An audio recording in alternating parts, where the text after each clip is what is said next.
பெற்று வடக்கு உள்ளாட்சி மன்றத்தினை கிழக்கு தமிழர் கூட்டமைப்பின் பரிபாலனத்தில் இப்பகுதியில் உள்ளாட்சி மன்ற உறுப்பினர்கள் கையளித்திருக்கின்றார்கள். உண்மை வென்றிருக்கின்றது. கடந்த 2 வாரங்களாக கிழக்கு தமிழர் கூட்டமைப்புக்கு எந்த விதமான உள்ளாட்சி மன்றங்களும் கையளிக்கப்படக்கூடாது, உள்ளாட்சி மன்ற நிர்வாகங்களை கிழக்கு தமிழர் கூட்டமைப்பு கையகப்படுத்தக்கூடாது என்பதற்காக கௌரவ நாடாளுமன்ற உறுப்பினர் சாணக்கிய ராகுல் ராஜபுத்திரன் அவர்கள் பலரை அச்சுறுத்துவதும், நாடாளுமன்றத்தில் 2 நாள் விவாதத்தை பார்த்தால் முற்றுமுழுதாக தேசிய NPP அரசினையும் அதே போன்று தமிழ் மக்கள் விடுதலை புலிகள் கட்சியினையும் அச்சுறுத்துகின்றது போன்று உரையாற்றுவதும் ஊடகங்களில் கருத்து தெரிவிக்கிறார். உண்மை வென்றிருக்கின்றது. இந்த பாகரை மண் பல்வேறு போராட்டங்களில் பல்வேறு உயிரிழப்புகளையும் பல்வேறு உடைமை இழப்புகளையும் சந்தித்த மண். அந்த அடிப்படையில் சத்தியம் ஜெயித்திருக்கின்றது. ஸ்ரீலங்கா முஸ்லிம் காங்கிரசும் இலங்கை தமிழரசு கட்சியும் சேர்ந்து மேற்கொண்ட கூட்டு சதி முயற்சியினை இந்த பாகரை பிரதேசத்தில் இருக்கின்ற உள்ளாட்சி மன்ற உறுப்பினர்கள் உடைத்தறிந்திருக்கின்றார்கள். இதுதான் இங்கு நடந்த உண்மையாக இருக்கின்றது. இன்று தமிழரசு கட்சி 6 ஆசனங்களையும் இலங்கை ஸ்ரீலங்கா முஸ்லிம் காங்கிரஸ் 2 ஆசனங்களை வைத்திருந்த போதும் அவர்களால் தெரிவு செய்யப்பட்ட தவிசாளருக்கு கிடைத்த வாக்குகள் 7 வாக்குகள்.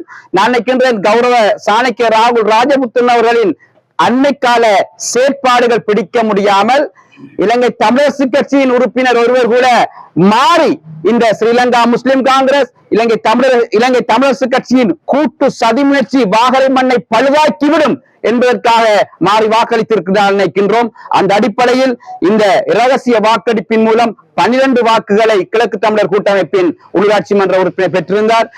உண்மையில் இதற்காக எமது கட்சியின் சிரேஷ்ட பிரிவு தலைவர் நாகலிங்கம் திரவியம் அவர்களின் தலைமையில் இந்த உள்ளாட்சி மன்றம் கையகப்படுத்தப்பட்டிருக்கின்றது. இந்த பிரதேசத்தில் கடந்த தமிழரசு கட்சியின் ஆட்சி காலத்தில் எந்த விதமான அபிவிருத்தி பணிகளும் இடம்பெறவில்லை. நாவப்பழம் விற்பவர்களும் புளியம்பழம் விற்பவர்களும் நாளாந்தம் கூலி வேலைக்கு சென்று கஷ்டப்படுகின்றவர்களும் இருந்தார்கள்.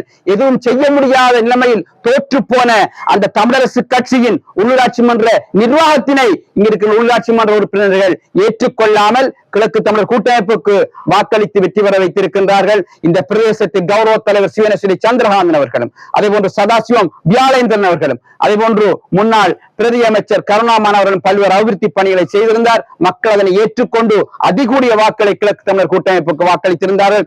எதிர்கால மாகாண சபைக்கு இது ஒரு முன்னேற்றகரமான செயற்பாடாக இருக்கின்றது. நிச்சயமாக பாகரை பிரதேசத்தில் நல்லதொரு நிர்வாகத்தினை எமது கிழக்கு தமிழர் கூட்டமைப்பு இதர உள்ளாட்சி மன்ற உறுப்பினர்களுடன் சேர்ந்து செயற்படுத்தி காட்டும்.